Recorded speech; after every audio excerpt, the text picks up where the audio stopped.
नमस्कार दोस्तों, good morning friends. मैं आपका दोस्त, आपका मित्र आज मैं हाजिर हुआ एक नई वीडियो के साथ, एक नए टॉपिक के साथ। टॉपिक तो पुराना ही है क्योंकि मैंने इसके पहले भी डिस्कशन किया हुआ है, आपको समझाया हुआ है। तो आज हम बात करेंगे मध्यकालीन भारत के ही बारे में, और ये मेरा मध्यकालीन भारत का थर्ड लेक्चर है। मैंने इसके पहले 2 लेक्चर आपको प्रोवाइड कराए हैं और उसमें मैंने आपको मोहम्मद गौरी के बारे में, मोहम्मद गजनवी के बारे में, मोहम्मद बिन कासिम के बारे में ए टू जेड आपको एक ही चीज समझाई है। अगर आपने उस वीडियो को नहीं देखा है तो पहले आप उस वीडियो को देखिए, चीजों को समझिए, फिर इस वीडियो को आप देखने का प्रयास करिए। ठीक, तो हम आज बात करने वाले हैं गुलाम वंश। आपने बहुत सुना होगा गुलाम वंश के बारे में, और गुलाम वंश का एक नाम और है, क्या है? मामलुक वंश। क्या है? मामलुक वंश। अगर गुलाम वंश लिखा हो और या मामलुक वंश लिखा हो तो आप कंफ्यूज मत होइएगा, क्योंकि दोनों का मतलब क्या होता है? एक ही होता है। ठीक, और अब हम बात करेंगे गुलाम वंश की स्थापना किसने की।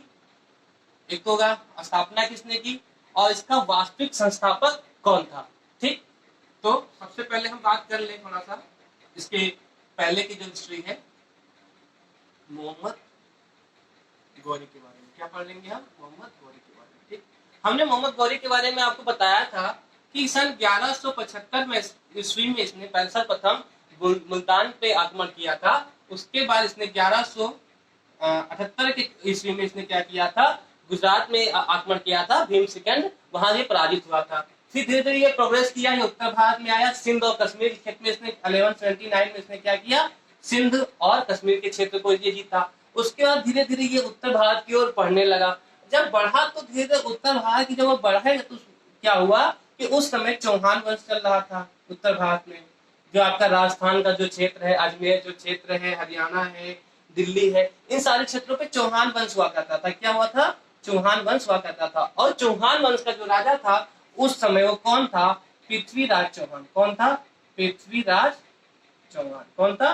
पृथ्वीराज चौहान तृतीय। ये मत भूलिएगा, क्योंकि बहुत इंपॉर्टेंस रोल करता है। क्वेश्चन में ये हमेशा पूछ जाता है कि पृथ्वीराज चौहान किस चौहान की बात कर रहे हैं हम, तो हम तृतीय की बात कर रहे हैं, क्योंकि यही पृथ्वीराज चौहान तृतीय के मध्य ही क्या हुआ था?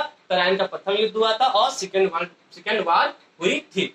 तो इतनी चीज समझ में आ गई। फिर क्या होता है 1191 ईस्वी में, जब ये उत्तर भारत की ओर जब बढ़ता है तो सबसे पहले इसका मुकाबला किससे होता है? चौहान वंश के शासक राजा पृथ्वीराज चौहान से होता है। पहले युद्ध में क्या होता है कि जो मोहम्मद गौरी होता है वो क्या होता है? पराजित हो जाता है और हार जाता है। और पृथ्वीराज चौहान इसको छोड़ देता है। सबसे बड़ी गलती यही होती है। अगर एक काश इसने ना छोड़ा होता उस समय मोहम्मद गौरी को, तो शायद ये दिल्ली सल्तनत की और गुलाम वंश जितने भी वंश हुए इनकी शुरुआत ना हुई होती भारत में। लेकिन कोई बात नहीं, अब छोड़ दिया तो छोड़ दिया। तो फिर ये क्या हुआ? सेकंड बार 1192 ईस्वी में तराइन का सेकंड वार होता है। इसमें क्या होता है? पृथ्वीराज चौहान को ये बहुत बुरी तरीके से पराजित करता है। अब पृथ्वीराज चौहान इतने शक्तिशाली पावरफुल राजा थे, लेकिन इनके हारने के जो पीछे का जो रीजन था वो हम जो पढ़ते हैं पृथ्वीराज रासो में हमको इसका एक्सप्लेनेशन मिलता है। किसमें मिलता है? पृथ्वीराज रासो। जो इसका दरबारी कवि जो था, कौन था? चंद्रबरदाई ने इसका पृथ्वीराज रासो लिखा है। उसमें बाकायदा इसने समझाया है कि होता क्या है कि फर्स्ट जो वार होती है, तराइन का प्रथम युद्ध होता है, तो पृथ्वीराज चौहान का जो और भी राजा रहते हैं वो सपोर्ट करते हैं, लेकिन कहते हैं कि सेकंड जब वार हुआ तो किसी ने सपोर्ट नहीं किया। उसके पीछे का रीजन ये है कि आपका कन्नौज में गढ़वाल वंश का शासन चलता है, जहां पे जयचंद क्या कर रहे, एक राजा होता है। तो जयचंद की पुत्री संयोगिता, जयचंद की पुत्री संयोगिता का क्या करता है? इसको उठा के ले चला आता है और शादी कर लेता है। इसलिए जयचंद क्या होता है? काफी नाराज होता है इस काम की वजह से, और जयचंद इसको सपोर्ट ना करके एक तरह से मोहम्मद गौरी का सपोर्ट कर देता है और मोहम्मद गौरी की हार होती है। और जब मोहम्मद गौरी उत्तर भारत में अपना कब्जा स्थापित कर लेता है तरीके से, तो फिर धीरे और अपना क्षेत्र विस्तार करना चाहता है। विस्तार करते क्रम में फिर क्या होता है? जयचंद से भी इसकी लड़ाई होती है, जयचंद से भी होती है। इसे चंदावर का युद्ध हम कहते हैं, सन 1194 ईस्वी में होती है। ठीक, इतनी सारी चीजें मैंने प्रीवियस लेक्चर में आपको समझाई भी है टॉपिक वाइज, और मैंने फिर भी रिकेप कर दिया है। अगर कोई डाउट होगा तो आप कमेंट कीजिएगा, आपको चीजें फिर से एक्सप्लेन कर दी जाएंगी। ठीक, तो 1194 में चंदावर का युद्ध हो गया। एक तरीके से मोहम्मद गौरी ने अपना राज उत्तर भारत में स्थापित कर लिया, लेकिन ये ज्यादा दिनों तक यहाँ पे रहा नहीं। ज्यादा दिनों तक यह रहा नहीं। इसका गुलाम एक हुआ करता था, कुतुबुद्दीन ऐबक। कौन हुआ करता था? कुतुब कुतुबुद्दीन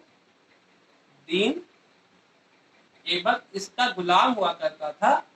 तो ये गुलाम, वैसे गुलाम तो उसके 4 हुए पॉपुलर थे, यलदोज भी था, कुबाचा भी था, बख्तियार खिलजी भी था और कुतुबुद्दीन ऐबक भी था। लेकिन ये सबसे ज्यादा पसंद कुतुबुद्दीन ऐबक को करता था और कुतुबुद्दीन ऐबक को ही उत्तर भारत देके ये क्या करता है, वापस चला जाता है। और इसकी डेथ भी सन 1206 ईस्वी में इसकी मृत्यु भी हो जाती है। ठीक, जब इसकी मृत्यु हो जाती है तो सन 1206 में ही क्या करता है कुतुबुद्दीन ऐबक, ये गुलाम वंश के नाम से क्या करता है, अपना साम्राज्य भारत में स्थापित करता है।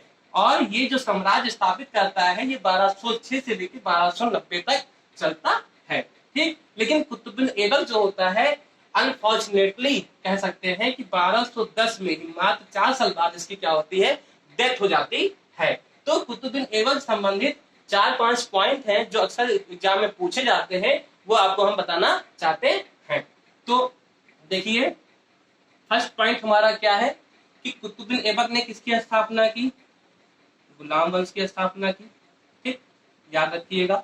फिर इसने अपनी राजधानी कहाँ बनाई, लाहौर बनाई। कहाँ बनाई, लाहौर बनाई। ठीक, समझ में आया। फिर ये कहते हैं कि कुतुबुद्दीन ऐबक जो था वो लाखों में दान करता था, इसलिए हम इसे लाख क्या कहते हैं, लाख बख्श की इसको उपाधि भी प्रदान की गई। ठीक, और इसे सिपाह सलार भी कहा गया, सिपाह सलार भी कहा जाता है। अगर पूछा जाता है कि सिपाह सलार की उपाधि किसने धारण की थी, तो कुतुबुद्दीन ऐबक ने धारण की। लाख बख्श की उपाधि किसको दी गई, वो भी कुतुबुद्दीन ऐबक को दी। गुलाम वंश की स्थापना की किसने की, कुतुबुद्दीन ऐबक ने की। लेकिन आप कंफ्यूज मत होइएगा, अगर गुलाम वंश के वास्तविक संस्थापक की बात करें तो वास्तविक संस्थापक हमारा कुतुबुद्दीन ऐबक ना होके इसके बाद जो राज करेगा सन 1211 से लेके 1236 तक इल्तुतमिश क्या होगा, इल्तुतमिश हमारा वास्तविक संस्थापक होगा। इसके पीछे का रीजन ये है कि आज गुलाम वंश की राजधानी इसने लाहौर बनाया था, लेकिन इसने कहा बनाया था, दिल्ली बनाया था। इसीलिए इसको एक तरह से वास्तविक संस्थापक की श्रेणी में रखा जाता है। तो ये 3 चीजें थी। अब आ जाती है कुतुबुद्दीन ऐबक के द्वारा क्या क्या चीज भारत में निर्माण कराई गई, वो भी हम जान लेते हैं। ठीक, तो कुतुबुद्दीन ऐबक के द्वारा 3 आपका एक तरीके से 3 आपके प्रमुख कार्य किए गए। पहला का तो काम इसका था अढ़ाई दिन का झोपड़ा, अढ़ाई दिन का झोपड़ा पहला इसका। ठीक, सेकेंड इसका काम था मस्जिद का निर्माण। कौन सी मस्जिद, कुवैत उल इस्लाम मस्जिद का निर्माण। और सबसे most important thing Qutub Minar का निर्माण। ठीक ठीक, ये सारी चीजें अढ़ाई दिन का झोपड़ा और कुवैत उल इस्लाम का निर्माण इसने कराया था 1194 में ही शुरू करवा दिया था। और कुतुब निर्माण का इसका शुरू किया था 1199 में। और कुतुब मीनार जो आपका है, कुतुब मीनार जो है इसका निर्माण शुरू तो किया गया था 1199 में, लेकिन कंप्लीट कब हुआ, 1226 में। कब हुआ, 1226 में हुआ। किसके समय हुआ, इल्तुतमिश के समय हुआ था। तो कुतुबुद्दीन ऐबक से संबंधित यही सारी चीजें आती हैं। और सबसे बड़ी इंपॉर्टेंट चीज हम आपको बताना चाहेंगे, कुतुबुद्दीन ऐबक ऐसा एक सुल्तान था जिसने कभी भी क्या हुआ था, गद्दी पे नहीं बैठा। क्या हुआ, गद्दी पर नहीं बैठा। मतलब जो राजा का सिंहासन होता है उसकी गद्दी पे ये कभी भी नहीं बैठा था।